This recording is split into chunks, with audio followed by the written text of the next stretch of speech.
Everyone, so please welcome back Twinkle Study Classes. So मैं इस video में discuss करने वाला हूँ क्लस्टर यूनिवर्सिटी, क्लस्टर नहीं क्लस्टर, सॉरी मैं अपने वर्ड्स को करेक्ट कर लूँ, Cluster University of Jammu and semester examination. ये है सेम थर्ड का पेपर, यानी कि आपके पेपर जो आने वाले हैं सेम थर्ड का पेपर है, उनमें से केमिस्ट्री का माइनर पेपर है। जो टाइटल रहने वाला है वो है hydrocarbons, S block elements and thermodynamics. आपका पेपर जो है वो मिनिमम 60 मार्क्स का होगा और पासिंग मार्क्स जो है आपके 24 रहेंगे। टाइम जो है आपको 2.5 घंटे मिलेगा और 2 सेक्शंस में डिवाइडेड रहेगा पेपर। पहला सेक्शन ए होगा जिसमें सारे क्वेश्चंस कंपलसरी रहेंगे, आपको करने ही करने हैं। हम डिस्कस कर लेते हैं what is hybridization of each carbon atom in alkenes, 1 marks. Calculate angle strain present in cyclobutane, 1 marks. Bialkenes are more reactive than alkanes, 1 marks. What is the order of acidity in alkanes, alkenes and alkynes, 1 marks. Give 2 examples of aromatic compounds, 1 marks. What is Friedel-Crafts alkylation, 1 marks. Draw the structure of BeCl2 in solid and vapor state, 3 marks. Write a short note on ortho-para ratio, 3 marks. And then section B, जिसमें से आपको हर एक unit wise आपको questions दिए हैं। 4 units होंगे, 4 unit से आपको 2 क्वेश्चन आएंगे और उसमें आपको और होगा, एक लॉन्ग एक शॉर्ट, बट मतलब कि और टाइप में होगा। ठीक है, आपको उन दोनों में से एक क्वेश्चन जो है आपको टेम्पटेशन जो है आपको एग्जाम में करना है, लेकिन आप सारे क्वेश्चन ये प्रैक्टिस कर लेना अपने एग्जाम्स के लिए। आज कोई भी क्वेश्चन जो है वो पूछा जा सकता है।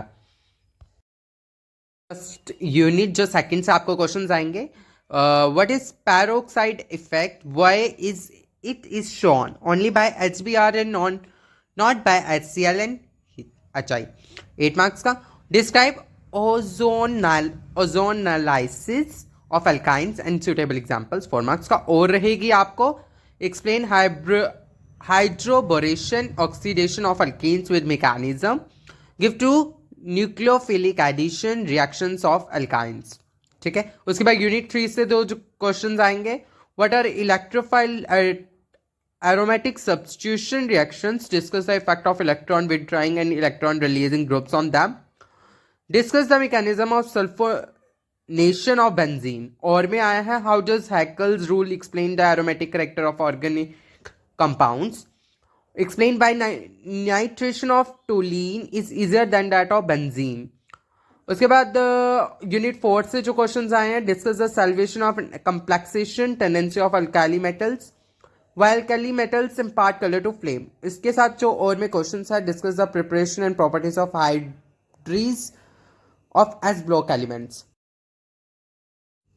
Right a note on diagonal relationship. उसके बाद यूनिट 5 से जो क्वेश्चंस है, what is third law of thermodynamics, how can it be used for calculating the absolute entropy of A solid, derive the relationship between triangle H and triangle UP, जो भी है। और में आया है स्टेट हेल्सेल्स law of constant heat summation, what is the significance of this law, explain bond energy and bond dissociation energy. So ये है आपका माइनर केमिस्ट्री का पेपर थर्ड सेम वालों का। सो कोई भी फर्दर अपडेट्स है, आपको फर्दर अपने PYQs चाहिए, आप मुझे कमेंट सेक्शन में बताएं। मैं बहुत सारे जो PYQs है आपके रिलेटेड, आपके जो सेम के रिलेटेड है वो ले आऊँगा। And thanks for watching for this video and subscribe करना मत भूलना।